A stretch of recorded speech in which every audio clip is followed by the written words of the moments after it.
విషయం ఏంటంటే మనం ఏ దేశంలో ఉండాలనేది అనుమానం వస్తుంది. రేపు కొన్ని రోజులు పోతే మనం పాత హైవే దాటాలంటే వీసా తీసుకోవాల్సిన పరిస్థితి ఏర్పడేటుంది. మనం రేపు అమరావతికి వెళ్ళాలంటే అమరావతి కంటే కూడా వీసా అమరావతి అంటే బెటరు. ఎందుకంటే నీకు ఇష్టం లేదని వాళ్ళకి కానీ నువ్వు రావడం ఇష్టం లేదంటే వాళ్ళు వీసా అడిగేట్టున్నారు. ఇదివరకు టోల్ గేట్ అని పెట్టేవాళ్ళు. ఇప్పుడు ఆ టోల్ గేట్ బదులు వీసా గేట్ అని చెప్పి ఎవరు లోపల అమరావతికి రావచ్చు, ఎవరు అమరావతికి రాకూడదు అనేది వాళ్ళే నిర్ణయిస్తారు. సరే, అది పక్క పెట్టి ఈ కేసు గురించి మీకు చెప్తాను. చాలామందికి తెలిసి ఉంటుందో లేదో. మనకి ఫస్ట్ నోటిఫికేషను జనవరి 8వ తారీఖు ఇచ్చారండి. దాన్ని మనం పద్ధతి ప్రకారం, లా ప్రకారం ప్రతి పేపరు సబ్మిట్ చేస్తూనే ఉన్నాము. కానీ మనది ఏది నెగ్లెక్ట్ చేసేసేసి వాళ్ళు ఆర్డర్ పాస్ చేస్తే హైకోర్టుకి వెళ్ళాల్సి వచ్చింది. హైకోర్టు చెప్తే వీళ్ళు చెప్పింది వినమన్నారు, అతను విన్నాడు, కానీ పాతదే రాసేశాడు. నెక్స్ట్ స్టేజ్కి వచ్చేవరకు 19(1) అంటే కలెక్టర్ గారు ఇంకా 19(1) అంటే కంపల్సరిగా తీసుకుంటామని చెప్పి ఒక నోటిఫికేషన్ ఇచ్చారు. దాన్ని ఛాలెంజ్ చేస్తానికి వెళ్ళే లోపే అవార్డు పాస్ చేసేసారు. సరే, కోర్టుకి వెళ్ళిందంటే మళ్ళీ అదేమి చెప్పారు ఆయన, 1 మంత్ లోపు నీకు మాట్లాడతాము, ఏదైనా తేడా వస్తే నేను అన్నీ సరి చేస్తాను అన్నట్టు జడ్జి గారు చెప్పారు. 4 వారాలు టైం ఇచ్చి మీకేం జరగదు, ఏదైనా వస్తే నేను దాన్ని సరి చేస్తాను అన్నట్టు. ఆయన ఏం సరి చేస్తాడో మనకు తెలియదు, కానీ మనకి ఈరోజు ఇబ్బంది వచ్చింది ఆయన ఇచ్చిన జడ్జిమెంట్ మూలానే. రెండోది, అవార్డు పాస్ చేసింది 7వ తారీఖు. ఇవాళ తారీఖు ఎంతండి? 10వ తారీఖు. ఇవాళ 11. 3 రోజులు 2 రోజులు వాళ్ళు ఏదో విధంగా మనకి అవార్డు ఇవ్వాలనే ఉద్దేశంతో తిరిగారు. అవార్డుగా నోటీసులో కానీ మీరు చదివి ఉంటే మీ బ్యాంక్ డీటెయిల్స్ ఇవ్వమని ఉంది. బ్యాంక్ డీటెయిల్స్ ఇచ్చేలోపే చెక్ తీసుకుని వచ్చేసి అందరి ఇళ్ళకి వెళ్ళిపోయి ఒక 10 మందిని వెనకేసుకు వచ్చేసి దౌర్జన్యంగా గోడ కంటేస్తామో లేకపోతే నీకు ఇస్తాను, నీతో పాటు ఫోటో దిగమని గొడవ చేశారు. నా క్లినిక్ కూడా వచ్చారు. కానీ ప్రాబ్లం ఏమొచ్చిందంటే అది మా తమ్ముడిది. నాకు నోటీస్ ఇవ్వబోయి మానవ కేశనారాయణ రెడ్డి గారు నోటీస్ తీసుకొచ్చారు నాకు. ఎవరికి తీసుకొచ్చామంటే మీదే సార్ అన్నాడు. ఏది పేరు చదువు అన్నాను. చదవమంటే మానవ కేశన. నేను మానవ కేశనారాయణ రెడ్డి కాకుండా నా క్లినిక్లో మీరు ట్రెస్పాస్ చేశారు, నేను రేపు మీ మీద ట్రెస్పాస్ పెడతాను. ఒక అమ్మాయిని తీసుకొచ్చారు, ఎంఆర్ఓ ఆఫీస్ అమ్మాయిని. అమ్మాయి చెప్పాను, నువ్వు ఆడపిల్లవు 8:30కు వచ్చావంటే నీకన్నా సిగ్గుండాలి, మాకన్నా సిగ్గుండాలి. నువ్వు ఒక్కదాన్ని మా దగ్గరికి వస్తే మేమందరూ తాగి ఉండేది, నేను అల్లరి చేస్తే ఏమయ్యేది, నువ్వెందుకు వస్తావు గవర్నమెంట్ పనుల మీద, ఉదయం ఉంది కదా అని చెప్తే ఆయన భయపడి వెళ్ళిపోయింది. నేను చెప్పాను కూడా, మీకు మెయిల్ పెట్టాం, వాట్సాప్లో చెప్పాం, మేము బ్యాంకు ఇస్తాము. మనం అడిగిందల్లా ఏంటంటే మీరు అవార్డు పాస్ చేశారు కదా, ఆ అవార్డు కాపీ ఇవ్వమని అడిగాం. మీకు ఇంతమందికి ఇంత ఇస్తున్నాము, ఇంటికి ఇంత ఇస్తాము, స్థలానికి ఇంత ఇస్తాము అనేది ఒక బేసిక్ రూలు. అదేం ఫాలో అవ్వకుండా చెక్కులు తీసుకొచ్చి ఇచ్చేస్తాం సార్, మీకు ఫోటో దిగుతామన్నారు. ఏం దిగాల్సి లేదని చెప్పాము. నెక్స్ట్ మార్నింగ్ కల్లా వీళ్ళు ఇక్కడ దిగిపోయారు. వాళ్ళకి తెలుసు శుక్రవారం సాయంత్రం వెళ్తే శని ఆదివారాలు సెలవు కాబట్టి సోమవారం దాకా వీళ్ళు ఏం చేయలేరు కాబట్టి కావాలనే శనివారం ఉదయం పెట్టుకున్నారు ముహూర్తం. ఎక్కడ ప్రాబ్లం మనకు వస్తుందంటే మన మీద మనకు నమ్మకం లేకపోవటం మూలాన వచ్చింది. నా పొలం పోయినా పర్వాలేదు, నాకు 1450 గజాలు పక్కవాడి దాంట్లో స్థలం వస్తుందనే భావనలో మనం బతకటం మూలాన మనకి ఈరోజు ఈ పరిస్థితి వచ్చింది. 2015 నుంచి రెడ్డి గారు తెలుసు, మేము 2017 ఎంత గట్టిగా మనం ఫైట్ చేసామో, 2019 దాకా ఏమి ఒక అంగుళం కూడా తీసుకోలేకపోయారు. ఈరోజు ఎందుకు వచ్చిందంటే మనలో ఆ పెరిగిన ఆశ, అత్యాశ, దురాశ. నా పొలం పోయినా పర్వాలేదు, నా ఎకరం పోయినా పర్వాలేదు, నాకు 1450 గజాలు పక్క దాంట్లోనూ దేవాలయ భూమిలో వస్తుందని చెప్తున్నాను. ఈ సభాముఖంగా మీకు చెప్పేది ఏంటంటే ఒక్కటి మటుకు, ఏ కేసు అయినా నేను వదిలేస్తాను, కానీ దేవాలయాలకు సంబంధించిన కేసు మటుకు నేను సుప్రీంకోర్టు దాకా వెళ్ళైనా దాన్ని ఎవరికైనా అలాట్ చేస్తే దాన్ని ఛాలెంజ్ చేసి దాన్ని క్యాన్సిల్ చేపిస్తాను 100%. మీలో ఎవరన్నా కానీ ఆశతో దేవాలయ భూములు అడుగుతుంటే రిటర్నబుల్ ప్లాట్స్ కింద మర్చిపోండి. ఈరోజు కాకపోయినా రేపు కాకపోయినా వచ్చే నెలలో అయినా క్యాన్సిల్ గ్యారంటీగా చేపిస్తాం. ఈరోజు మనకి ఎందుకు ఈ పరిస్థితి వచ్చిందని మీరు ఒక్కసారి ఆలోచించండి. పెనుమాకలో మా సిస్టర్ ఒక్కటే ల్యాండ్ పూలింగ్ ఇవ్వని అమ్మాయి, సీడ్ యాక్సిస్ రోడ్లో. హైకోర్టులో తిట్టు తిడతానే ఉండారు. ఎవరు అడిగినా సరే, ఏమా ఒక 60 సెంట్లు ఇస్తే నీ సొమ్ము ఏం పోయిందని. సొమ్ము డబ్బుల విషయం కాదు సార్, మా యొక్క ఇజ్జత్తు. మీరు కత్తి మెడ మీద పెట్టి మేము ఇంత రేటుకి తీసుకుంటామని అంటే నా దగ్గర కొంతమంది నాయకులు వచ్చారు, వేరే పార్టీ నాయకులు. నేను చెప్పాను, మరి 2017 నుంచి మీరు ఎందుకు మా రిజిస్ట్రేషన్ ఆపారు, మా రేటు పెరగకుండా ఎందుకు చూశారు? దాంతో కొత్తగా సిఆర్డీ ఆయన వచ్చాడు, ఆయనే బ్రోకర్ అయిపోయాడు. ఆయనే ఎవరైనా పొలం అమ్మి పెట్టాలంటే ఆయనే తీసుకొస్తాడు, పార్టీని తీసుకొస్తాడు, వాళ్ళు వీళ్ళు మాట్లాడుకుంటారు, పూలింగ్కి ఇస్తారు, పూలింగ్ ఇచ్చిందా ఆయనకు ఒక కమిషన్ వస్తుంది. ఒక అతనికి మనం కోర్టులో కూడా ఛాలెంజ్ చేసాం. ఎల్పిఎస్ ఆయనే, ఎల్ఏ ఆయనే, R&R ఆయనే, మన హైకోర్టులో మనకి ఇచ్చిన జడ్జిమెంట్ ప్రకారం ఇవ్వాల్సిన కాంపెన్సేషన్ డిటర్మిన్ చేసి ఆయనే. అన్నిటికంటే ఆర్టీఐ కింద పిఐఓ కూడా వాడే, పబ్లిక్ ఇన్ఫర్మేషన్ ఆఫీసర్ కూడా వాడే. ఒక్క కాగితం ఇవ్వలేదు, జనవరి నుంచి మే దాకా ఒక్క కాగితం ఇవ్వలేదు. అయినా ఫైట్ చేస్తూనే ఉన్నాం. ఏమొస్తుంది సార్ మీకు ఫైట్ చేస్తే, ఏమొచ్చింది సార్ మనకి, ఏమొచ్చింది ఈ పరిస్థితి వచ్చిందంటే, అట్లీస్ట్ మనం 2018 నుంచి ఫైట్ చేస్తాం మూలన మన U1 జోన్ వెళ్ళిపోయింది. మీకు చాలామంది తెలియదు, ఇప్పుడు మీరు చెప్పే ప్లాట్లన్నీ కూడా U1 జోన్లో ఉండేది. వాగును నది మధ్యలో ఉండేవన్నీ కూడా గ్రీన్ జోన్లో ఉండేవి. ఈరోజు R3 కింద, R2 కింద, R1 కింద మార్చారు. అది మన ఊరికి ఎంతో లాభం. కన్నారావు నాయుడికి లాభం వచ్చిందా లేకపోతే ఇంకొక వాళ్ళకి లాభం వచ్చింది అనేది కాదు, నేను ఎప్పుడైతే చూడలేదు. ఒకటి, మనం ఏ రోజైతే మనం పక్కవాడి స్థలం గురించి మనం ఆలోచిస్తూ మొదలుపెట్టామో, లేకపోతే సిఆర్డీ ఆఫీసర్ పిలిచి నీకు 7 కోట్లు వస్తాయని చెప్పి ఎప్పుడైతే మిమ్మల్ని నమ్మబలికాడో ఆ రోజే మన పతనం మగంది. 7 కోట్లు అని చెప్తున్నారు, కానీ రిజిస్ట్రేషన్ ఎంతకి చేశారు తెలుసా? 52 లక్షలకి చేశారు. గవర్నమెంట్ ఏమనుకుంటుంది? 52 లక్షలది. ఇన్కమ్ ట్యాక్స్ వాళ్ళు ఏమనుకుంటున్నారు? 7 కోట్లు చేస్తే ఏ ఒక్కడన్నా వచ్చాడా? 30 ఎకరాలు 40 ఎకరాలు అమ్మారు, ఒక్కో దాంట్లో 7 కోట్లు బ్లాక్ మనీ ఉందని తెలిసిన వాళ్ళు ఎవరు రావట్లేదు. అంటే ఇది ఆర్గనైజ్డ్ క్రైము.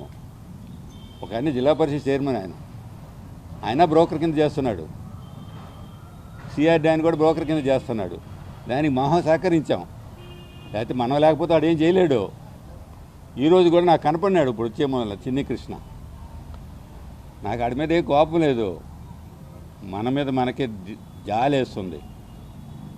మన ఊర్లో ఉండి మనం ఫైట్ చేయలేకపోవటం, ఎవడో చెప్పిన మాట ఏంటో.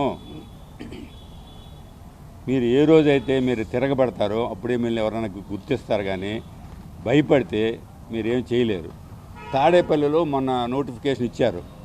అమ్మాయి ఏం బాగా సబ్ కలెక్టర్ ఎంత బాగా రాసిందంటే ఆమె ఉండదు రాసింది. ఈ వెధవకి ఏమైంది రాష్ట్రానికి? ఈ సిఆర్డీ వాడికి ఏమైంది? ఎస్టిమేట్ చేయాలంటే ఎస్టిమేట్ చేయలే, డిపిఆర్ చేయమంటే డిపిఆర్ చేయలే, కాగితాలు పెడితే కాగితాలు ఇవ్వడం. దౌర్జన్యంగా మనం ఏదైనా కాగితాలు వెళ్తే ఆ ఫోటోలు తీసేసి నేను ఎంక్వైరీ చేశాను అంటాడు. దానికి కలెక్టర్ గారు ఒత్తాసు పలుకుతాడు. హైకోర్టులో కేసు పెడతామని చెప్పాం కలెక్టర్ గారి మీద, నువ్వు తప్పు చెప్తున్నావు స్టేట్మెంట్, పర్జరీ కేసు పెడతామంటే జడ్జి గారు బతిలాడి, సరే సార్ ఆయన పొరపాటు అయింది వదిలేయండి, మీరు ఇంకోసారి మాట్లాడటానికి ఆస్కారం ఇస్తామని చెప్పి ఫస్ట్ జడ్జిమెంట్ ఇచ్చారు. ప్లాట్లైనా ల్యాండ్ అయినా మీ ఎక్కడికి పోవు, దడిపిస్తారు. ఇప్పుడు మాకు ఇచ్చాడు 70 లక్షలు అన్నాడు, 80 లక్షలు అని చెప్తున్నాడు, వదిలేయలేం కదా. సీఎం అనకూడదు కానీ చెప్తాను, సీఎం రమేష్ అని మీ ఎంపీ గారు ఉన్నారు, అనకాపల్లి ఎంపీ. ఆయన 5 కోట్లు పెట్టి పొలం కొంటే 3 ఎకరాలు 4 ఎకరాలు అవి బినామీ అవుద్దా? అమెరికాకి ట్రాన్స్ఫర్ అయిపోయి ఇంకొక 5 ఎకరాల డబ్బులు 5 కోట్ల చొప్పున 25 కోట్ల రూపాయలు అమెరికాకి వెళ్ళిపోతే అది బినామీ అవుద్దా? మొత్తం నేను ఇచ్చిన లిస్టులో 32 కోట్ల పైన ఉన్నాయి, అన్నింటిని కూడా పనికిరావని రాసి పడి దొబ్బేశాడు. 80 కోట్లు ఇస్తాను. నేను మొదటి నుంచి ఒకే స్టాండ్ మీద ఉన్నాను. వాడు 30 రూపాయలు ఇచ్చినా సరే నేను తీసుకుంటా. నేను చంద్రబాబు గారి చేతుల మీదకే తీసుకోవాలి 30 రూపాయలైనా. నేను ఇచ్చేస్తాను, మీరు పూలింగ్ ఇవ్వకపోతే మిమ్మల్ని ఉరితీస్తాననే టైప్కి తీసుకొచ్చారు. నేనెందుకు పూలింగ్ ఇవ్వాలి? మీరెందుకు పూలింగ్ ఇవ్వాలి? ల్యాండ్ అక్విజిషన్ యాక్ట్ కింద మనకు ఎంత వస్తాయి? ఇప్పుడు 6 ఇంకా మిగిలిపోయారు, వాళ్ళ మీద నెక్స్ట్ టార్గెట్ ఉంటుంది. అది కాకుండా మన ఉండవల్లి సెంటర్కి వస్తుంది రోడ్డు. వాళ్ళు ఏం చెప్తున్నారంటే రోడ్డు ఇటు రాదండి అని చెప్తున్నారు. మీరు ఈ రోజు కూడా మొన్న మేము వెళ్ళి మీటింగ్ కూడా మ్యాప్ చూడండి, అది ఉండవల్లి సెంటర్కి వస్తుంది. 90 మంది ఇళ్ళు పోతాయి. 90 మందిలో 49 మంది సంతకాలు పెట్టారట, ఇంకా 30 మంది పెట్టలేదండి. నడిపిస్తారు. ఇది ఇవాళ చూసిన తర్వాత భయపడతారు చాలామంది. నేను ఒప్పుకుంటాను, అందరూ నాలాగా ఇంకోలాగా తట్టుకోలేరు. నాకు ఆర్థికంగా బలం అని కాదు, నాకు ఇక్కడ బలం ఉంది. మీరు దయ ఉంచి ఆలోచించండి. మన ఊరు నాశనం అవుతుంది, మన ఊరు పేరు లేకుండా పోతుంది. మన అంతా పోయిన తర్వాత అమరావతి అమరావతి అని మీ ఇప్పుడు ఆ ఫ్లైఓవర్ వేస్తున్నారు తెలుసా, ఉండవల్లి సెంటర్లో ఆగదు, అది డైరెక్ట్గా వెళ్ళిపోతుంది తాడేపల్లి. అసలు ఉండవల్లి అనే ఊరు కనపడదు. మనకి కళ్ళు దొరకడానికి అక్కడ ఒక బ్రిడ్జ్ చేశారు, అది ఆల్రెడీ కుంగటం మొదలుపెట్టింది. డెఫినెట్గా 2-3 వర్షాలు కుంగుతుంది. నువ్వు రేపు వచ్చిన ఆ రోడ్డు మీద వెళ్తానికి నీకు అక్కడ ట్యాక్స్ చేయడానికి కానీ లేకపోతే వాడు టోల్ తీయడానికి కానీ మనకు తెలియదు. ఇది కేవలం అమరావతి, కేవలం కొన్ని వర్గాల కోసం జరిగిన అమరావతి. రేపొద్దున మీ అందరూ కూడా వీసా తప్పగా అమెరికా వెళ్తే వీసా అడుగుతాను చూసారా, అలా రేపొద్దున అమరావతికి రావాలంటే మీ అందరి దగ్గర కూడా వీసా తీసుకుంటే, అంటే మీ పేర్లు వెనకేదో ఉంటుంది కదా, కన్నారావు నాయుడు నాయుడు ఉన్నాడు, ఇంకోటి ఉంటుంది. వీడు వ్యతిరేకం అమరావతికి, అమరావతిలోకి రావడానికి వీల్లేదు. మీకు తెలియదు మేము పడే బాధ. హైదరాబాద్ హైకోర్టులో పురుగును పూసినట్టు పురుగు చూస్తున్నారు, ఏదో మనం ఏదో మహాపాపం చేసినట్టు. నేను చేసిందల్లా నాకు ల్యాండ్ ఎక్విజిషన్ తరఫున డబ్బులు ఏమని అడిగాను. నేనేమో ఎల్పిఎస్ ఏమో ఇవ్వనని చెప్పాను, అది 100%. ల్యాండ్ ఎక్విజిషన్ తరఫున నువ్వు ఎంత ఇస్తే అంత ఇవ్వు, నువ్వు కంపల్సరీగా ఎల్పిఎస్ చేయాలి. ఇదేంటి, మీరు ఎప్పుడైతే ఎల్పిఎస్ చేరారో అందరూ ఎల్పిఎస్ ఇస్తే తప్ప మీకు ప్లాట్లు రావు. మీకు ప్లాట్లు రానంత వరకు మీరు ఇలా బాధపడుతూనే ఉంటారు. కాబట్టి ఎల్పిఎస్కి వెళ్ళే బదులు ఎల్ఏకి వెళ్ళండి అని చెప్పండి, ఒక్కసారి అందరు జారుకుంటారు. 500 ఎకరాలండి మన ఊరిలో, 1000 కోట్లు కావాలి ఆయనకి. 1000 కోట్లు తేలేడు కూడా. తాడేపల్లి 1200 కోట్లు కావాలి వాళ్ళకి, బ్రిడ్జి కడతాం కానీ రోడ్డుకి వేస్తాను కానీ. ఏదో ఇచ్చిపడేసాడు, దడిపిచ్చేశాడు. వాళ్ళకి ఎల్పిఎస్ లేదు పాపం, మనకి అట్లీస్ట్ ఎల్పిఎస్ ఉంది పారిపోవడానికి. మీరు ఎవరు భయపడొద్దు, మీరు ఫైట్ చేస్తే మీకు హక్కులు ఉన్నాయి. ఎక్కడ ఇవాళ భయపడవచ్చు, ఆడు తొక్కిస్తున్నాడు, అది మీకు ఇప్పుడే తెలుసు. నాకు 1992లో ఏమనుకోకపోతే చెప్తాను, కాంగ్రెస్ గవర్నమెంట్లోనే జరిగింది ఇది. దౌర్జన్యంగా 30 మంది పోలీసులు తీసుకొచ్చి మా దాంట్లో వేశారు. ఆ కేసు రన్ అవుతుందో లేదో పక్కన పెట్టండి. మనం ఏనాడైతే భయపడామో ఆ రోజు వాళ్ళు ఇంకా మీదకెక్కి తొక్కుతారు. ఇది మన అమరావతి లేకపోతే మన ఉండవల్లి అని మనం గట్టిగా చెప్పాలి. నేనైతే మన అమరావతి అన్నాను, మన ఉండవల్లి వరకే నేను ఇది చేస్తాను. నాకు ఈ పార్టీ కానీ ఆ పార్టీ కానీ లేదు. మీరు అడగవచ్చు ఎందుకు ప్రతి మీటింగ్ నేను ఒక రంగు షర్ట్ తీసుకొస్తాను, మీకు అర్థమై ఉంటుంది నేను ఎందుకు వచ్చాను. నేను ఏ పార్టీకి అనుకూలంగానే ఇవాళ వైఎస్ఆర్సీపీ దగ్గరికి వెళ్దామనుకుని మేము వచ్చాము ఇక్కడికి. వాళ్ళు వచ్చినా సరే మనం వెళ్దామని, కానీ ఎవరిని కలవటానికి మనకు అభ్యంతరం లేదు, ఎవరితో మాట్లాడటానికి అభ్యంతరం లేదు. కానీ మెడ మీద కత్తి పెట్టి పొలం తీసుకుంటామంటే మటుకు ఎట్టి పరిస్థితుల్లో ఒప్పుకోను. ప్రతి అంగుళం మన ఊరిలో నాకు సంబంధించిన పొలం ప్రతి అంగుళం ఫైట్ చేసి తీరుతాను. ఓడిపోయినా గెలిచినా సరే నా పొలం, మా కుటుంబంలో పొలం ఒక అంగుళం తీసుకోవాలన్నా ఫైటింగ్ లేకుండా జరగదు. ఐ థింక్ మిగిలిన వాళ్ళు మాట్లాడతారండి. నేను ఒక్కటే కోరుతున్నాను, ఈ రోజుకైనా మీరు భయపడొద్దు, ఏమవ్వదు. మాస్టర్ ప్లాన్ మనం ఇచ్చింది 20% మంది ఎల్పిఎస్కి, 80% మంది ఎల్పిఎస్కి ఇవ్వలేదు. ఎల్పిఎస్ వద్దని మన కేసు పెడదాము, అర్థమైందా? మీకు ఇంకా డౌట్స్ ఉంటే మీరు ఒకటి అడగండి, ఎందుకంటే నేను ఎన్నిసార్లు మాట్లాడినా ఇదే మాట్లాడుతూ ఉంటాను. మన ధైర్యం లేకపోతే వాళ్ళు తడిపిస్తూనే ఉంటారు. ఇప్పుడు నేను పలకరిస్తానికి ఎవరిని వస్తే ఆయన కొడితేట, అసలు అమరావతికి ఎవరు వస్తారని వీళ్ళు అనుకుంటున్నారు. అందరూ కనపడిన వాళ్ళ కొడతా కూర్చుంటే ఎవరు వస్తారు అమరావతికి? వీసా కావాలంటే వస్తారు అమరావతికి, తంతానంటే వస్తారు అమరావతికి, నువ్వు పలానా రెడ్డి అంటే వస్తారు అమరావతికి, నువ్వు పలానా కాపు అంటే వస్తారు అమరావతికి. నువ్వు బతిమలాడి రావాల్సిన పరిస్థితుల్లో నువ్వు వచ్చిన వాళ్ళని కొడతానంటే తిడతానంటే నీ అమరావతి ఎట్ట పెరుగుతుంది? ఏ రోజు కూడా మేము ఏ పార్టీకి అనుకూలంగానే వ్యతిరేకంగా మాట్లాడలేదు. రైతు కిందానే ఉందామనుకున్నాము. కానీ మమ్మల్ని హింసించి బాధపెట్టి నాకు ఫస్ట్ నోటీస్ వచ్చింది, నీ గోడ పడేస్తానని, పడేసుకోమన్నా, నీ హాస్పిటల్ పడేసుకోమన్నా. అది పాత అయిపోయింది, 40 సంవత్సరాలు అయిపోయింది, పడేస్తే నాకు కొత్తది వస్తుంది, పర్మిషన్ ఉంది కాబట్టి నాకు గవర్నమెంట్ కూడా డబ్బులు ఇస్తుందని భయపడితే రేపు పొద్దున మా ఇంటి నుంచి ఇప్పుడు మద్రాసు నుంచి మా ఆవిడ ఫోన్ చేసి ఏమైనా అవుద్దేమని. ఏమవుతుంది, పొడి చేస్తే చచ్చిపోతాం. కానీ ధైర్యం పోవద్దు, వాళ్ళు ఏమీ చేయలేరు. చేయలేని వాళ్ళే, భయపడిన వాళ్ళే మన మీద దండయాత్ర చేస్తారు. కర్రలతోనో కత్తులతో వచ్చారంటేనే భయపడుతున్నారని. అయితే ఆర్గ్యూ చేయొచ్చు, చేయలేరు. సీడ్ యాక్సెస్ రోడ్ లేదంటే ఆయన మాట్లాడాడు. సీడ్ యాక్సెస్ రోడ్ ఎందుకు, నీకు వెంకటపాలెం దాకా రోడ్డు వచ్చేసింది, నీ కరకట్టను ఎడల్పు చేస్తానికి ఈఏఏ లేదన్నాడు. ఈఏఏలో చూపించాను కూడా, 22 మీటర్లు వేసుకుంటే 70 అడుగుల రోడ్డు మీకు దీంతో కరకట్ట మీద. అది వేస్తానికి వీలే, ఇది కావాలి. ఎందుకంటే ఇది మిస్ అయిపోతే రేపు రైతుల మీద ఈ వెధవల మూలానే ఆగిపోయింది అని చెప్పడానికి పనికొస్తుంది. అయ్యిందనుకో, చూసారా నేను గొప్పవాడిని, నాకు విజన్ ఉన్నవాడిని, అందుకనే తీశానంటాడు.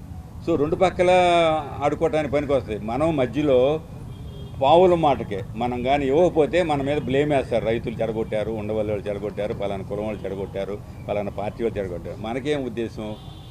నా డబ్బులు నాకు ఇస్తే నేను హాయిగా నిద్రపోతాను, మీకు కూడా డబ్బులు ఇస్తే నిద్రపోతారు. 7 కోట్లు పెట్టి అమ్ముడుపోతుంది మీకేందే అంటున్నాడు ఆయన. మొన్న మధ్య మీటింగ్లో గ్రామ సభలో చెప్పాడు 7 కోట్లు వస్తున్నాయి మా బాబు గారు వచ్చిన తర్వాతని. మీ బాబు ఇంకోటి బాబు వచ్చాడు కానీ 7 కోట్లు వస్తే ఏది రిజిస్ట్రేషన్ ఎక్కడ అవుతున్నాయి? అసలు ఎందుకు 2017 నుంచి రిజిస్ట్రేషన్ ఉండవల్లి నూనె పెరమాకలో ఆపేశారు? ఏంటి మీ భయం? ఈరోజు ఒక ఆడపిల్లని వైర్లు కట్టేసి ఆమె లోపల రానియకుండా ఆయన ఇల్లు ఆమె ఇది స్థలంలో పడేస్తే ఏంటి? ఎక్కడున్నాం మనం? ఒక ఆడపిల్లని, ఆమె భర్త లేడు, 2 పిల్లలు పెంచుతుంది అంటే వీళ్ళు R&Rలో ఎవరి పేరు రాయాల, ఎవరు లేరండి, ఎఫెక్ట్ అయ్యేవాడు ఎవరు లేరండి. అదే 1918లో మనం గట్టిగా ఫైట్ చేసినప్పుడు 330 మంది ఉన్నారు ఈ సీడ్ యాక్సెస్ రోడ్ కింద, R&R కింద. అప్పుడే 18 కోట్లు అవుద్దని చెప్పారు వాళ్ళ ఎస్టిమేషను. ఈరోజు రాసుకుని వెళ్ళిపోయాడు ఏదో ఒకటి. ప్రతి మీటింగ్లో మా సిఆర్డీ వాళ్ళకి కానీ ఇక్కడ కానీ గుంటూరులో కానీ నేను ఒకటే చెప్పాను, కర్మ మిమ్మల్ని వెంబడిస్తుంది. ఈరోజు ఏదో చేసేసాము అనుకుంటున్నారు కానీ ఇది టెంపరీయే. మీరు 2 ఏళ్ళు ఉంటారా 3 ఏళ్ళు ఉంటారా తెలియదు కానీ తర్వాత మటుకు మీ కర్మ మిమ్మల్ని ఎంటాడి ఏదిస్తుందని చెప్పాను. మీరు ఈ రోజుకైనా ప్లీజ్ ఎవరు కూడా ఎల్పిఎస్ అని భయపడి, ఎల్పిఎస్ అవసరం లేదు మనకి రేటు ఉందే. వాడు కానీ దిగాడంటే బురదలో దిగినట్టే. ఇవాళ జరిగిన సంఘటన చేను దగ్గరికి నేను వెళ్తే అసలు నువ్వెవడో బయటికి పొమ్మన్నారండి పోలీసులు. నువ్వెవడో నన్ను పొమ్మంటానికి? చేను నాది అన్న. నీదా? సరే కూర్చో, రామాక. మనం ఎక్కడ ఉంటున్నాము, ఏం చేస్తున్నాం? ఒక చిన్న ఉదాహరణ చెప్తానండి, చెప్తున్నాను మీకు. ఇంతవరకు అనేవాళ్ళు ఎందుకు పనికిరానివాడే బడిపంతులు అన్నారండి. ఇవాళ భారతదేశం మొత్తం మీద ఎక్కడన్నా కానీ పనికిరాని వాడు ఎవడున్నాడు అని చెప్పంటే రైతేనండి. నష్టం వచ్చినా లాభం వచ్చినా ఏం జరిగినా కూడా వ్యవసాయం చేస్తాడు తప్ప రెండో పని చేయడు. కానీ ఇప్పుడు జరుగుతున్న విషయం ఏమిటంటే గవర్నమెంట్ ఉద్యోగాలు చేసుకుంటూ ప్రజల డబ్బుని జీతాలుగా తీసుకుంటూ లంచాలు అనేది వేరే విషయం అండి. కానీ రైతుల దగ్గర వచ్చే ఎంగిలి రూపాయలకు కూడా ఆశపడే ఆఫీసర్లు ఉన్నారు. దీని గురించి ఎంత మాట్లాడుకున్నా మనందరికీ తెలిసిందేనండి. రైతులకు ఒకటి చెప్తున్నానండి, నష్టమా లాభమా అందరం కలిసి పంచుకుందాం. నాకు కొంచెం మాట తేడా వస్తుంది, దయచేసి ఎవరు ఇది చేయొద్దు. అందరం కలిసి చేసుకుందాం. ఎవరో ఎల్లయ్యో పుల్లయ్యో ఒక 6 కోట్లు 7 కోట్లు అని చెప్పని అమ్మారు, దానికి డబ్బులు వస్తున్నాయి మనకి పెచ్చొస్తాయి అని చెప్పని పోయి మాత్రం ఎవరు లాస్ పడొద్దు. 1 2 ఇక ఇంతకన్నా చెప్పడం కూడా వేస్ట్. ఇప్పుడు వ్యామారెడ్డి గారు ఉన్నారు, ఆయనకి సభాముఖంగా ఒక కోరిక కోరుకుంటున్నాను ఆయన్ని. మీతో రేపు పొద్దున్న నేను మాట్లాడాలి. మీ ఇంటికి రమ్మంటారా, ఎక్కడైనా ఆఫీసుకి రమ్మంటారా? చిన్న కోరిక నాది. మీ ఆస్తులు కానీ ఇంకొకటి నేను అడగట్లా, చిన్న సహాయం చేయండి నాకు. నేను కోరుకునేది ఏమీ లేదండి. సభాముఖంగా మీరు కనుక నాకు ఆ సహాయం చేస్తే దేవుడిలాగా దండం పెట్టి వస్తాను మీకు. నాతో పాటు ఒక 2 కలిసి వస్తామండి.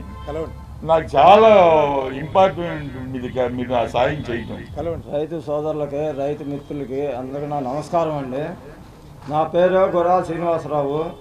నాది ఎకరం 6 సెంటుల్లో 30 సెంట్లు పోతుంది రోడ్డు కింద పోయేదానికి. పొద్దున మేము చేనుగాడికి పోతే నన్ను ఒక నాటి పని చేయలేదండి. ఒక నెట్టు నెడితే అంత లెక్కలోకి వెళ్ళి పడిపోయాను.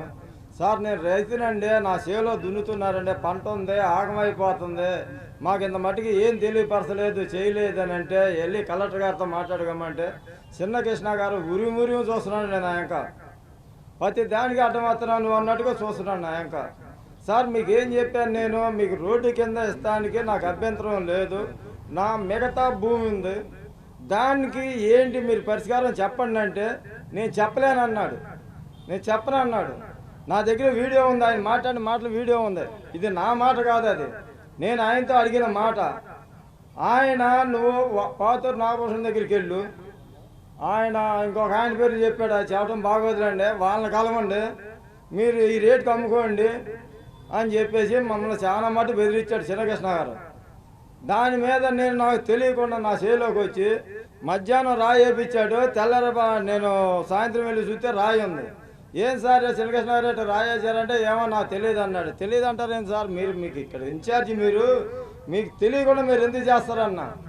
ఏమో నాకు తెలియదు అన్నాడు. సరే మీకు తెలియదు కదా, నేను చంద్రబాబు గారి మీద నీ మీద నేను సోషల్ మీడియాలోనూ ఫేస్బుక్లో పెట్టేస్తాను, మీకు తెలియదు కదా అన్న. అప్పటికప్పుడు వేరే వాళ్ళ చేత మాట్లాడి ఇచ్చారు రాయ 6 అంగుళాల లోపల భూమి లోపలికి పగలగొట్టించి మట్టి కప్పి పెట్టాడు. అది వీడియో ఉంది నా దగ్గర, అన్నీ నేను వీడియో చేసుకుని పెట్టుకున్నాను నేను. అది సార్ ఇంతకన్నా మేము చెప్పాలంటే చెప్పేది ఏం లేదు, చెప్పుకుంటా పోతే చాలా మట్టుకు ఉంది. ఏది చెప్పినా కానీ అన్ని ప్రూఫ్లు నా దగ్గర ఉండయి. ఇది సార్, సెలవు తీసుకుంటున్నాను. వినాశకాలే విపరీత బుద్ధి. వినాశకాలం ఉన్నప్పుడు ఇట్లాంటి విపరీత బుద్ధులు పడతాయి. సిఆర్డి వాళ్ళు అవార్డు ప్రకటించిన, ఎప్పుడు ప్రకటించారు? గురువారం 3 గంటల ప్రాంతంలో ప్రకటించి 24 గంటల్లో దాన్ని అమలు జరపాలని మొత్తం మాస్టర్ గేమ్ వేశారు. వేసి ఆ రోజు అవార్డు ప్రకటించిన సాయంత్రం మా ఇంటికి వచ్చారు. ఉన్నారా సంవత్సరం అంటే లేదని చెప్పారు మా మిస్సెస్. రేపు వస్తామండి, ఉండమని చెప్పమని చెప్పారు. సరే ఈ వేషాలు నాకు తెలిసి నాకు వేరే పని ఉండి నేను గుంటూరు వెళ్ళా. సరే మార్నింగ్ ఒకసారి వచ్చారు, మధ్యాహ్నం 4 గంటలకి సిఆర్డి స్టాఫ్ మొత్తం 6 వచ్చారు మా ఇంటికి. 6 గంట దౌర్జన్యంగా వచ్చి ఏది సాంబశివరావు గారు ఉండమని చెప్పాం కదా, మీకు లెక్కలేదా మేమంటే, ఏం లెక్కలేదనేది ఏంటి, మాది భూమి, మాకు పనులు ఉంటాయి, మీరు వస్తారు, మీరు వచ్చినప్పుడు ఉండాలా మేము, ఇవాళ కాదు ఇంకో రోజు తీసుకుంటాం నోటీస్ అని మా missus BP patient, sugar patient అయినా గట్టిగానే మాట్లాడింది. మాట్లాడి ఎంతసేపు ఫోటోలు తీస్తున్నారు, ఆడాలని ఫోటోలు తీస్తున్నారు సిఆర్డి ఆఫీస్లో వాళ్ళు. ప్రతిరోజు ఫోటోలు తీస్తున్నారు, వచ్చినప్పుడు వెళ్ళినప్పుడు గమనించింది. వాళ్ళు దేనికంటే వీళ్ళు కావాలని నోటీస్ తీసుకోవట్లేదు. 24 గంటల్లోపే ఈ ఫోటోలు తీపించే బిల్డప్తే ఈ నోటీసు తీసుకోలేదు కాబట్టి మేము వీళ్ళకి డబ్బు మన అవార్డు ఉండవల్లి గ్రామంలో ఇంతకుముందు ఎంత రేటు ఉందో ఎవరు తెలియదు. మొన్న శ్రీకృష్ణ చెప్పాడు, రేట్ చెప్పండి, అవార్డు డిస్కషన్కి వెళ్ళాం మేము. ఆ రేట్ ఏంటండి ఇవ్వమని మా లాయర్ గారు అడిగారు, నిర్మలం గారు. తర్వాత ఇస్తామండి, ముందు సంతకాలు పెట్టండి అన్నాడు. పిచ్చోడు అనుకున్నారు, రైతు నాకు పిచ్చి నాకులా కనపడుతున్నారా మీకు? ఒక లాయరు ఫీమేల్ ఛాలెంజ్గా మాట్లాడింది కలెక్టర్తో, ఛాలెంజ్గా చేసే పాయింట్. మీరు అవార్డు పేపర్ అసలు రేటు ఏంటో ఉండదు చెప్తే దాన్ని చూసి చదువుతాను చెప్తా. అది చెప్పకుండా అవార్డు ఎట్లా డిస్కస్ చేస్తానంటే ఏది ఎన్ని వంకలు పెట్టాడు, చివరికి అవార్డు కాచి ఇచ్చాడు. అది అవార్డు అంటే సారీ మన ఉండవల్లి మార్కెట్ రేట్లు. దాంట్లో వాళ్ళు 15 శాంపుల్తో 20 శాంపుల్ తీసుకున్నారంట. 73 లక్షలు వేసామండి మీ పొలానికి రేట్ అన్నారు. మాది 73 లక్షలు ఏంటండి? విజయవాడ పక్కన ఉండవల్లి అంటే విజయవాడ కోక, ఇక్కడ 73 లక్షలు అంటే చిన్నపిల్లాడుగా పుట్టేవాడుగా నవ్వుతాడు అని మా వాడు ఏం చేశారు, సర్వే నెంబర్ 28, 29 అనుకుంటా, 5,50,00,000కి రమేష్ ఎంపీ వైట్ మనీతో రిజిస్టర్ చేసిన డాక్యుమెంట్లు, ఇంకా వేరే డాక్యుమెంట్లు మా లాయర్ గారు ఆ కాపీలు తీసి వాళ్ళ ముందేశారు. సరే ఈ గారు రాయండి అంటే రాసుకుంటాం, మీరు చెప్పాల్సిందని చెప్పారు. సరే అది రాసుకొని యాక్చువల్గా ఇది 4 రోజులకు వాయిదా ఉంది కోర్టులో. వాళ్ళు ఏం చేశారంటే ఈ డబ్బులు ఇంత సుమారుగా ఇప్పుడు 73 లక్షలు అన్నారు కదా, దాన్ని మా ఆర్గ్యుమెంటు మా పేపర్లో చూపించడం వలన 1,14,000 వేశారు. అంటే దాదాపు అంతకుముందు ఎస్టిమేషన్ మీద 40 లక్షలు పెంచారు. అంటే ఎకరానికి రోడ్డు కింద పోయే వాళ్ళకి 2,45,000 నుంచి 2,90,000 వరకు వేరియేషన్స్ ఇచ్చారు. వేరియేషన్ అంటే కొంతమంది ఇటుకల షెడ్లు ఏవి ఉంటాయి, కన్స్ట్రక్షన్ ఉంటుంది కాబట్టి అవి కూడా కన్సిడర్ చేసి మార్కెట్ దాని మీద పెంచేశారు. అవి ఏం చేశారు, మనకి తెలియకుండానే చెక్కులు ఇండియన్ బ్యాంకులో తీసుకున్నారంట, మన పేరు మీద చెక్కులు తీసుకొని శుక్రవారం నాడు అమలు జరపాలని చూశారు. రైతులు ఎవ్వరూ ఆ నోటీసులు కానీ ఆ అవార్డు నోటీసు కానీ ఆ చెక్కుల అమౌంట్ ఎవరు తీసుకోవాలా. తీసుకోకపోతే అర్ధరాత్రి 9 ట్రై చేశారు. సరే మా ఇంటికి వచ్చి నాన్న గందరగోళం చేశారు. మళ్ళీ రాత్రి పూట సాయంత్రం 7:30కి వచ్చారు.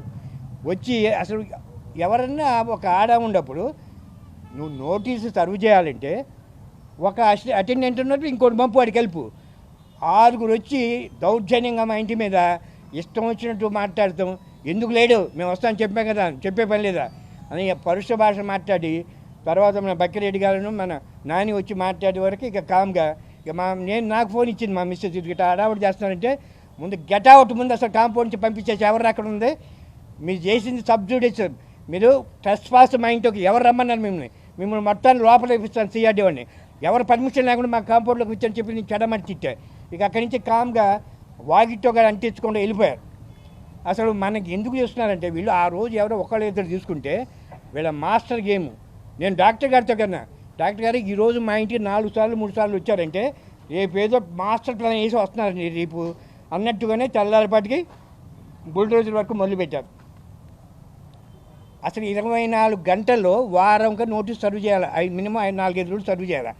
24 గంటల్లో అవార్డు ప్రకటించిన 24 గంటల్లో ఇంత ఒత్తిడి ఎమర్జెన్సీ కాలం లాగా ఉందన్నమాట. సరే ఎవరు తీసుకోలేదు, వేరే ఇళ్ళకపోయాము, తీసుకోలేదు వంకతో వాళ్ళ డబ్బులు వాళ్ళకి చెక్కులు ఇచ్చాం కదని నెపంతో ఇవాళ మొత్తం భయంకరంగా 200 మంది పోలీసులు ఎట్టుందంటే అది ఆఫ్ఘనిస్తాన్ లాగా ఉంది. పాపం ఇద్దరు ఇద్దరు ఆడపిల్లలు వాళ్ళు కనీసం ప్రజానీకం టీవీలో చూస్తే ఒళ్ళు రక్తం పొంగిపోయి చంద్రబాబు ఇంటిని ముట్టడిస్తారా మనం, ఆడాలని లేకుండా భయంకరంగా నెట్టి ఇక మా బోటని నెట్టి రాళ్ళు మీ మీద కింద పడేసి తొక్కేవాళ్ళేమో. అలా బుల్డోజర్ లాగా మొత్తం అనుకున్న ప్లాన్ అమలు జరిపారు. పొజిషన్లో మేము ఉన్నాం చెప్పుకుంటానికి అనమాట. రేపు మేము రోడ్డు అంతా ఎక్విజేషన్ కింద ఇవ్వనాలది సీడ్ యాక్సెస్ కింద రోడ్డు మేము తీసేసుకున్నాం, డబ్బులు గట్రా దమేసాం. అంటే మాకు నోటీస్ సర్వ్ అవ్వగల డబ్బులు దమ్మగలదు, వాళ్ళు అమలు జరిపేశారు. ఇది హైకోర్టు పెద్ద సబ్జుడీస్ కింద కేసు అయింది కదా, మరి దీనికి ఏం చెబుతారో. అందుకని వీళ్ళు వినాశకాలం వచ్చే ఇట్లా చేస్తున్నారు. 4-5 రోడ్లు ఉంటే మనం కామ్గా ఉండేవాళ్ళు, రోడ్డు వేసుకునేవాళ్ళు. మరి అంత తొందర ఎందుకు వచ్చిందో దీని వెనక ఎవరు ఉండారో మన రైతులు కొంత ఆలోచించి ఇదేదో ఒక్కళ్ళిద్దరితో బాదు ఉండేవాళ్ళని మొత్తం సర్వనాశనం చేయడానికి సిద్ధంగా ఉంటారు. ఈ టైంలో మనం కనుక మౌనమునులాగా, అంటే ఇదివరకు మన మన్మోహన్ సింగ్ అనేవాళ్ళు మౌనమునిలాగా అలా ఉండాలంటే మనకు వచ్చే తరాలని మనమే నాశనం చేసిన వాళ్ళు అవుతాం. కనుక ఏది న్యాయం ఏది అన్యాయమో ఒక్క ఏకతాటి మీద నాన్ పొలిటికల్ పార్టీస్ ఏ పార్టీ లేదు, అందరూ ఉండవల్లి పౌరులంతా ఒక దోవ మీద నడిస్తే గవర్నమెంట్ దిగొచ్చి మన ఉండవల్లికి అసలు ఇప్పుడు ఉండ వైభవం రావాలి. మనకి సింహద్వారం విజయవాడ సింహద్వారం పార్ట్ ఆఫ్ విజయవాడ గట్టి గుద్దామంటే నీళ్ళు బోర్డు లేకుండా వస్తాయి మనకి నీళ్ళు. మన డెల్టా ఏరియా జరీబు అసలు ఇక్కడ వాళ్ళు డెవలప్ చేసేది ఏంటి, హైలీ డెవలప్డ్ మన డెవలప్ చేసేది ఏంటి, పోయి అక్కడి నుంచి కిస్తాపానికి డెవలప్ చేసుకోండి. ఇది పెద్ద మాస్టర్ గేము. పోతే రివర్ ఫ్రంట్ అని కొత్త మాటలు పడుతున్నాయి. యాక్చువల్గా అమరావతి ఏమో రియల్ ఎస్టేట్ చేశారు.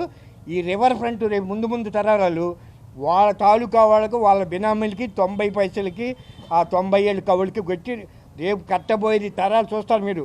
100 అంతస్తులు కరకట్ట ఎమ్మట దక్షిణ వైపున వీళ్ళే కట్టి అదే సింగపూర్ లాగా వాళ్ళు వెళ్తారు. ఈ డేంజర్ కనిపెట్టి మనం ఉండవల్లి లోకల్ ఫెలోస్ మనం ఇక్కడ బతికి ఉన్నవాళ్ళు మన ప్రాంతంలో ఇంత దౌర్జన్యం జరుగుతుంటే అసలు పార్టీ అని ఆ పార్టీ ఏంటి అంతా ఏకమవ్వాలి. ఆడాళ్ళు మగాళ్ళు పిల్లలు రోడ్డు మీదకి వస్తే ఏ గవర్నమెంట్ అని తిరిగిద్ది. ఈ భయంకరమైన పరిపాలనని మనం సరైన సమాధానం చెప్పేటట్టుకు అందరూ సిద్ధంగా ఉండారా. మనకు అన్ని రాజకీయ మద్దతులు ఫుల్ సహకారం ఇవ్వాలి. మా ఉండవల్లి గ్రామంలోనూ ఎప్పుడు ఎన్నడూ ఎరగని పోలీసులు వచ్చి అలా చేశారు మా పొలాలన్నీ. రైతులందరికీ మీరందరూ న్యాయం చేయాలండి.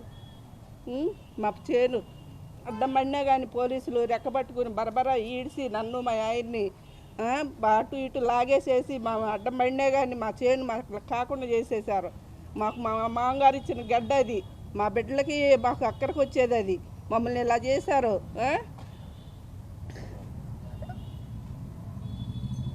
మా న్యాయం చేయండి మీరు. న్యాయం చేస్తారనే మేము పొద్దున్నుంచి 4 రోజుల నుంచి అక్కడ కష్టపడి ఉండి చేను కష్టం చేసుకుని మేము బతుకుతుంటే మమ్మల్ని రెక్కబట్టుకొని వీడ్చి ఆడాళ్ళు మగాళ్ళని లేకోకుండా మమ్మల్ని అలా చేశారండి. మాకు న్యాయం చేయండి మీరు. మేము ఓటేసింది దేనికి, చంద్రబాబు గారికి న్యాయం చేస్తారనేగా మిమ్మల్ని ఇలా లాగుతానక మా బిడ్డలను మావి కాకుండా చేశారు, మా పొలం మాకు కాకుండా చేస్తున్నారు. జనవరి నుంచి ఏమని అనేక రకాలుగా అనేక నోటీసులు ఇచ్చి అనేక ఇబ్బందులు గురి చేస్తున్నాడు. అయినా కూడా మనం అందరూ యూనిట్గా రాలేదు. రైతులందరూ ఈ జనవరి నుంచి అయినా యూనిట్గా వస్తే 2016, 2017 ఎట్లా వచ్చాము ఆ విధంగానే అందరూ ఉండడితే ఇవాళ ఇంత ప్రమాదం జరిగి ఉండేది కాదేమో. అయినా మనం ఇంత ప్రమాదం జరిగిద్దని ఊహించలేదు. ఆయన ఆ ప్రమాదాలు చేయాలని ఆయన అనేక రకాలుగా రైతులను ఇబ్బంది పెట్టి ఎట్లయినా సరే ఉండవల్లి గ్రామంలోని భూములు బలవంతంగా లాక్కునే వాళ్ళ ఆలోచనతోనే ఉన్నాడు. అయితే 2015, 2016 జరిగిన సంఘటనల వల్ల ఈ 2 నెలల నుంచి మన అట్లా అశ్రద్ధ చేసి ఊరుకున్నాడు. మనం కూడా నాకు పోతే నాదొకటే పోయిందిలే, ఆయన పోతే నాకెందుకులే అనే ఉద్దేశంతో ఉండం. కానీ మనం అందరం కలిసి యూనిట్గా ఉండడితే ఇవాళంత ఘోరం జరిగి ఉండేది కాదు. అది కొంతవరకు మన అశ్రద్ధ. మనకు కూడా తర్వాత మనకి పైవాళ్ళు ఎవరు ఉండో మనం వాళ్ళని కలుపుకొని పోలేకపోయాము. మన రైతులందరం కూడా కలిపి ఒకే దారిలో వెళ్ళటానికి అవకాశం ఆలోచించలేదు. ఎవరికి వాళ్ళు స్వతంత్రులుగా వ్యవహరించాం కానీ యూనిట్గా వెళ్ళలేదు. రెండోది మనకున్న పేపర్లు కూడా ఇప్పుడు మొన్న ఈనాడు వాళ్ళు 2-3 రోజుల నుంచి ధారావాహికంగా రాస్తున్నాడు. కానీ మన పేపర్ ఎక్కడుందో మనకు తెలియదు, మనకు ప్రచారం లేదు, మనకు ప్రచారం చేసేవాడు లేడు, మనం దాని గురించి పట్టించుకోలేదు. అందువల్ల జనవరి నుంచి మనం అది వరకు నిద్రపోయాం. సరే, జనవరి నుంచి కూడా నిద్రపోయినట్టే లెక్క. ఏదో డాక్టర్ గారు 1-2 సంఘటనలు చెప్పారు, మనం పట్టించుకోవట్లేదు. తర్వాత వెంకటరెడ్డి గారు పోయినసారి ఇక్కడ మీటింగ్లో కూడా చెప్పారు, మనం ఏదైనా ఆలోచించుకుని మనమన్నా ముందుకెళ్ళాలి, లేదా మనం మధ్యవర్తి నియమించుకుని ఉభయలు తారక మంత్రం పట్టించుకుని అందరూ ఆలోచించుకోవాలి అని చెప్పారు. కానీ రైతులందరూ యూనిట్గా రానులేదు, మనమందరూ ఏది చేయాలని ఆలోచించలేదు. ఎప్పుడో వస్తున్నాం, ఒక అరగంట ఇక్కడ కూర్చుంటున్నాం, వాళ్ళు ఏం చెప్పారు వీళ్ళు ఏం చెప్పారులే అనుకుని వెళ్తున్నారే. కానీ ఇది పటిష్టంగా ముందుకు వెళ్ళాలనే ఉద్దేశంతో రైతులందరూ రాకపోవటమే ఈ కారణం. కనుక ఇప్పుడైనా జరిగిన దాన్ని ఆలోచించడం కన్నా జరగబోయే విషయాలు ఆలోచించుకొని మనం అందరం కలిసి ముందుకు వెళ్ళాలి. ఏ విధంగా వెళ్ళాలి, ఎట్లా వెళ్ళాలి అని ఆలోచించుకొని ఆ విధంగా ముందుకు వెళ్తే మనం మళ్ళీ అవకాశం ఉంటుంది, మనకి ఇబ్బంది లేదు. ఆ ఇబ్బంది లేకుండా ఉండాలంటే మనం అందరం కలిసిమెలిసి ఉండాలి. సోదరులారా, ఈరోజు జరిగిన ఘటన చాలా దురదృష్టకరమైన అంశం. ప్రధానంగా ల్యాండ్ అక్విజిషన్ రూల్స్ని భిన్నంగా దాన్ని తుంగలో తొక్కి సిఆర్డి అధికారులు ఏకపక్షంగా అవార్డు ప్రకటించడం కానీ, అవార్డు ప్రకటించిన తర్వాత రైతులను కలవటం, నోటీస్ సర్వ్ చేయటం, ఆ క్రమంలో చెక్కులు పంపిణీకి ప్రయత్నం చేయటం, ఆ క్రమంలో రైతులు తిరస్కరిస్తే వాళ్ళ అకౌంట్లో అవార్డు మనీ జమ చేయటం, ఆ ప్రాసెస్ తర్వాత వాళ్ళు భూముల్లోకి వెళ్ళాలి తప్ప మొత్తాన్ని కూడా ల్యాండ్ అక్విజిషన్ రూల్స్కి భిన్నంగా ఇవాళ జరిగిన ఘటన స్పష్టంగా మనకు కనిపిస్తూ ఉంది. అంటే ప్రభుత్వాలు అధికారులకు వచ్చిన తర్వాత మేము ఏమి చేసినా చెల్లుబాటు అవుతుంది, వ్యవస్థలు మొత్తం కూడా మా చేతిలో ఉన్నాయి, యంత్రాంగాలు మొత్తం కూడా మా చేతుల్లో ఉన్నాయి. కాబట్టి మేము ఆడింది ఆట, పాడింది పాటలాగా కొనసాగుతూ ఉన్న పరిస్థితులు స్పష్టంగా మన కళ్ళ ముందు కనబడుతూ ఉన్నాయి. మనం చూసాం 2015-16 సందర్భాలలో ల్యాండ్ అక్విజిషన్ అది చట్టం రూపం కాదు, చట్టబద్ధత లేదు, ల్యాండ్ ఫుల్కి ఇవ్వద్దని చెప్పేసి పెద్ద ఎత్తున ఆందోళన చేసే మొట్టమొదటిసారిగా దేవుడి మాన్యంలో పెద్ద సభ నిర్వహించిన చరిత్ర మనకు ఉంది. ఆ పోరాట క్రమాన్ని చాలామంది నెడమరు దగ్గర నుంచి ఉండవల్లి, పెనుమాక, ఆ క్రమంలోనే ఎడబాలలో కొంత, రాయపూడిలో కొంత, ఇలా అన్ని ప్రాంతాలలో ల్యాండ్ ఫుల్కి ఆగిన పరిస్థితి మనం చూసాం.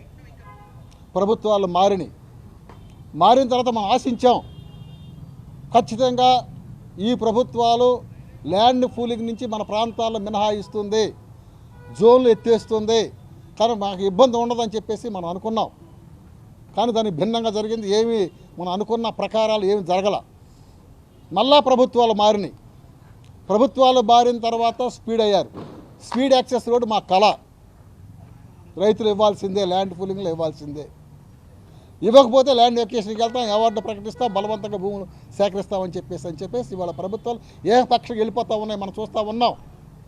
కరేడులో భూములు లాక్కుంటాం, కానీ సోలార్ పేరు మీద ఇవాళ లీజుల పేరు మీద ఆదాని అమ్మాలకి కట్టబెట్టే క్రమంలో ఈ ప్రభుత్వాలు ఎంత ముందుకు వెళ్తూ ఉన్నాయో, కార్పొరేట్ రంగానికి ఎంత సునాయాసంగా భూములు అప్పగించేస్తూ ఉన్నారు. 99 పైసలకి మన భూములు రియల్ ఎస్టేట్ వ్యాపారాలకు తీసుకోవడానికి అప్పలంగా కార్పొరేట్లకి 99 పైసలకి ఇచ్చేస్తాం. ఎవరో ఏం చేస్తారు, అభివృద్ధి కోసం వెళ్తున్నామని చెప్పేసి లోకేష్ ప్రకటించడం అంటే రైతులు మనం త్యాగాలు చేయాలి, మన భూములు కారుచౌకగా ప్రభుత్వాలకు అప్పచెప్పేయాలి. వాళ్ళు ఇష్టం వచ్చినట్టు రియల్ ఎస్టేట్ వ్యాపారస్తులకు కానీ అదేవిధంగా కార్పొరేట్ సంస్థలు కానీ అప్పనంగా 99 పైసలకి ఇచ్చేయటం అని చెప్పేసి అంటే ప్రభుత్వాలు ఏ విధంగా ఆలోచిస్తూ ఉన్నాయి? రైతుల పక్షమా కార్పొరేట్ పక్షమా తేల్చుకోవాల్సిన అవసరాలు ఉన్నాయి. సోదరులు ఒక్కటి ఆలోచించండి. కరోనా సమయంలో ఢిల్లీలో 3 నల్ల చట్టాలకు వ్యతిరేకంగా ఆబాల గోపాలం రైతాంగం ఎండకి, చలికి, చీకటికి, ప్రభుత్వ తోటాలకి, ప్రభుత్వ దమనకాండకి వ్యతిరేకంగా పెద్ద ఎత్తున 13 నెలల పాటు చేసిన ఆందోళన ఫలితం 752 మంది రైతులు చనిపోయారు. అక్కడ ప్రభుత్వం నిరంకుశంగా కేంద్ర ప్రభుత్వం పెద్ద ఎత్తున వాళ్ళ మీద నిర్బంధాన్ని ప్రయోగించింది. అయినా ఆ రైతాంగ పోరాట పటిమ ప్రభుత్వాలు దిగొచ్చి అంటే 3 నెలల చట్టాలు రద్దు చేసే క్రమాన్ని పార్లమెంటులో ప్రవేశపెట్టి రద్దు చేస్తే తప్ప ఈ పురవీధులను ఢిల్లీని వదిలి మేము వెళ్ళమని చెప్పేసి రైతాంగం గళమెత్తితే మొత్తం కూడా పార్లమెంట్లో ప్రవేశపెట్టి ఆ చట్టాన్ని రద్దు చేసిన తర్వాతే ఢిల్లీ నుంచి రైతులు ఎన్నిదిరిగిన చరిత్ర భారతదేశంలో మన రైతాంగానికి ఉంది. అందుకని ఆ రైతాంగం యొక్క పోరాట పటిమ మనం తీసుకోవాల్సిన అవసరం ఉంది ఇవాళ. ఎందుకంటే మనం చేసాం గత 2015-16 పోరాటం, ఇప్పుడు జరుగుతున్న రైతాంగ పోరాటం మొత్తం కూడా మనం చూస్తూ ఉన్నాం. ల్యాండ్ పూలింగ్ కానీ ల్యాండ్ ఎక్విజిషన్ కానీ ఏదైతే మనం అనుకుంటా ఉన్నామో దాన్ని ఏదైతే ప్రభుత్వాలు గాడి తప్పి క్రమాన్ని కొనసాగిస్తూ ఉన్నారో రైతుల మీద ఇవాళ చూస్తాం. 3 ప్రొక్లైన్లు 4-5 ప్రొక్లైన్లు పెట్టారు. పాపం మహిళలను కూడా చూడకుండా పక్కకు నెట్టేసే క్రమం. మేము వెళ్ళాం, దండమూరి సాంబశివరావు ఫోన్ చేస్తే వెంటనే మేము వెంకటరెడ్డిని తీసుకొని పొలాల్లోకి వెళ్ళాం. కనరాయుడు కూడా ఫోన్ చేశాను, ఏంటి పరిస్థితి అని చెప్పేసి, లాయర్తో మాట్లాడుతాను, ప్రాసెస్ ఏంటి అని చెప్పేసి అన్నాం. ఏదేమైనా ఈ క్రమాన్ని అడ్డుకోకపోతే భావితరాల్లో మన గ్రామం మొత్తం కూడా అదృశ్యమయ్యే పరిస్థితి స్పష్టంగా మనకు కనిపిస్తూ ఉంది. సీడ్ యాక్సెస్ రోడ్డా, కొండవీటి వాగా, లేకపోతే 1 జోన్ల పేరు మీద N1, 2 అని చెప్పేసి రోడ్లు వేసే పరిస్థితి, లేదా డంపింగ్ యార్డా, స్టీల్ బ్రిడ్జియా, ఇవన్నీ మనం చూస్తూ ఉన్నాం. ఏది ఏమైనా కూడా భవిష్యత్తు తరాలకి మనం బాటగా నిలబడాల్సిన అవసరం ఉంది. దేశంలో ఉండవేలిలో ఉన్న గ్రామ భవిష్యత్తు తరాలకి మనం నాంది పలకాల్సిన అవసరం ఉంది. వాళ్ళకి తోడ్పాటునిచ్చే క్రమంలో మన ఈ పోరాటంలో రైతాంగం ఏ విధమైన పోరాటానికి ముందు తీసుకెళ్తా ఉందో ఆ పోరాటంలో ఆంధ్రప్రదేశ్ రైతు సంఘం ముందు పీఠన నిలబడి మీకు పూర్తి సహాయ సహకారం అందిస్తామని చెప్పేసి ఆ క్రమంలో మేము ఈ యొక్క సమావేశంలో మీకు హామీ ఇస్తూ ఉన్నాం. మీ పోరాటానికి పూర్తిగా మేము అండదండ ఇస్తామని చెప్పేసి హామీ ఇస్తా ఉన్నాం. ఈరోజు ఉదయం ఉండవల్లి భూముల్లో జరిగిన సంఘటన చాలా మనస్తాపానికి గురయ్యారు. భూములు పోయినాళ్లే కాకుండా చూసేవాళ్ళు కూడా ఇంత అన్యాయమా, ఇంత ఘోరమా అని చెప్పి మనస్తాపానికి గురయ్యారు. ఈ విధమైన సంఘటన జరగడం దురదృష్టకరం. నేను చెప్పదలసిన విషయం ఏమంటే, జనరల్గా ఎవరికైనా ఐక్యత ఉంటుంది. రైతుల మధ్య ఐక్యత లేక ఎన్నికల ముందు రైతే రాజు, రైతే ఎన్నుముక్క ఈ దేశానికి అని చెప్తారు. ఎన్నికలు అయిపోయాక రైతులు పట్టించుకునే పాలక పార్టీలు లేకుండా పోవటం అనేది మనందరికీ దురదృష్టకరమైన, బాధకరమైన విషయం. భారతదేశం వ్యవసాయ దేశం. మీరు గమనించండి, భవిష్యత్తులో ఈ వ్యవసాయ రంగం నుంచి మనందరినీ కూడా బయటికి పంపించి మన భూములన్నింటినీ కూడా కార్పొరేట్లకి కాంట్రాక్టులకి కట్టబెట్టేదానికి పాలక పక్షాలు ప్రయత్నం చేస్తున్నాయి. లేకపోతే ఎక్కడైనా భారతదేశంలో 30 రాష్ట్రాలు ఉంటే ఏ రాష్ట్ర రాజధానికైనా 53,000 ఎకరాలు ఉంది, ఇంకొక 40,000 ఎకరాలు భూసేకరణ చేయాలని చెప్పి చేస్తామంటే ఇదంతా కూడా ఇందాక మన వాళ్ళు చెప్పినట్టు 99 పైసలకే బడాబాబులు కట్టబెడుతున్నారు. అందుకని భవిష్యత్తులో ఆహార ధాన్యాలకు కూడా కొరత ఏర్పడే పరిస్థితి ఏర్పడుతుందని చెప్పి మీ అందరూ కూడా అర్థం చేసుకోవాలని మీ అందరికీ మేము విజ్ఞప్తి చేస్తున్నాం. ఒకటి. రెండో అంశం ఏంటంటే కోర్టు 30వ తారీఖు వాయిదా ఉంటే 30వ తారీఖు ముందు అవార్డు ఇవ్వటం అనేది తప్పు. అవార్డు ఒకవేళ ఇచ్చిన తర్వాత ఆ అవార్డుని ప్రాసెస్ ప్రకారం అమలు జరపకుండా హడావుడిగా శని ఆదివారాలు సెలవులు వచ్చినాయి కనుక హడావుడిగా 11 మంది భూముల్ని 200 మంది పోలీసులు వచ్చి దౌర్జన్యం చేయటం అనేది అంతకన్నా ఘోరం. అందుకని పాలక పక్షాలకు మన ఐక్యతను బట్టి ఆధారపడి ఉంటాయి. మనం కనుక ఐక్యతగా ఉంటే ఇట్లాంటి ప్రాజెక్టులు వచ్చినప్పుడు మనందరినీ పిలిచి ఇదిగో మాకు ఇంత అవసరం, ఇదిగో మేము ఇంత భూమి ఇంత డబ్బులు ఇస్తాం, లేకపోతే ఇంత భూమి ఇస్తాం, మీరు ఇవ్వండి అని చెప్పి మనందరినీ కూడా మర్యాదపూర్వకంగా విశ్వాసంలో తీసుకుని చేస్తాయి. మన మధ్య ఐక్యత లేకుండా ఏకపక్షంగా వ్యవహరిస్తున్నాయి అనేది మనం గమనించాలని చెప్తున్నాం. ఒక చిన్న ఉదాహరణ, మేము రైతాంగంగా చెప్పే అంశం ఏంటంటే అది ఏ ప్రాజెక్ట్ అయినా సరే రైతు భూమి తీసుకున్నప్పుడు ఉండదానికన్నా 4 ఇంతలు మెరుగుపడి అభివృద్ధి చెందాలే తప్పితే ఆ రైతు దివాళా తీసే పరిస్థితి ఉండకూడదు. చైనాలో 3 రోజు ప్రాజెక్ట్ ఒకటి ఉంది, 1,00,000 కోట్ల రూపాయలతో ఆ ప్రాజెక్టు ప్రణాళిక 50,000 కోట్ల రూపాయలు నిర్వాసితుల కోసం ఖర్చు పెట్టారు. ఎక్కడ ఎవరు కూడా నాకు ఇబ్బంది ఉందని చెప్పి అనుకునే పరిస్థితి లేకుండా చేశారు. కానీ మన దురదృష్టం ఏంటంటే నందికొండ అంటే నాగార్జున సాగర్ ఆయకట్టు భూములు పోయిన వాళ్ళు ఇప్పటికీ బాధితులుగానే ఉన్నారు. మన పోలవరం 400 కిలోమీటర్లు నడిచి వచ్చి విజయవాడలో అయ్యో మాకు అన్యాయం జరుగుతుంది అని చెప్పి ఏడుస్తున్నారు. అందుకని పాలక పక్షాలకు ఒకటే గుర్తుపెట్టుకు మన ఐక్యత మీద ఆధారపడి ఉంటుంది. అవసరం ఏంటో ముందు తీసుకోవాలి. ఇది 5,000 ఎకరాలు అవుట్రేట్ తీసుకుని రాజధాని నిర్మాణం చేసుకుంటే సరిపోయింది.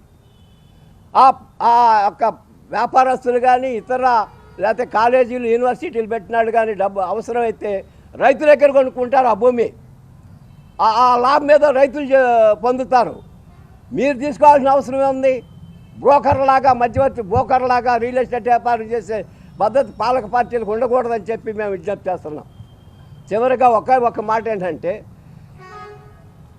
కులాలు, మతాలు, రాజకీయాలు, ప్రాంతాలు పక్కన పెట్టి అది ఎక్కడ సమస్య వచ్చినా, అది ఇక్కడే కాదు ఇంకొకసారి ఎక్కడ సమస్య వచ్చినా నాకెందుకులే నాది కాదు అని మనం అనుకోకుండా మనం పోవాలి, ఆ రైతుకి అండగా నిలబడాలి, ఆ రైతు సమస్య పరిష్కారం అయ్యేంత వరకు వాళ్ళకి అండగా తోడుగా ఉండాలి అనే భావన రైతులకు ఉండాలి, రాజకీయ పార్టీలకు ఉండాలి. అప్పుడే మనం రైతు గౌరవం అనేది దక్కిద్ది. వాళ్ళ వ్యవసాయం చేసేవాడికి పిల్లని కూడా ఇవ్వని పరిస్థితి వచ్చిందంటే వ్యవసాయాన్ని పాలక పక్షాలు పాలక పార్టీలు ఏ విధంగా నిర్లక్ష్యం చేస్తున్నాయో మీరు అందరూ అర్థం చేసుకోవాలని మీ అందరికీ విజ్ఞప్తి చేస్తూ మీ అందరూ ఈ కార్యక్రమంలో పాల్గొన్నందుకు మరొకసారి ధన్యవాదాలు తెలియజేస్తూ నాకు ఈ అవకాశం ఇచ్చిన అధ్యక్షుల వారికి మీకు అందరికీ కూడా ధన్యవాదాలు తెలియజేస్తున్నాం మిత్రులారా.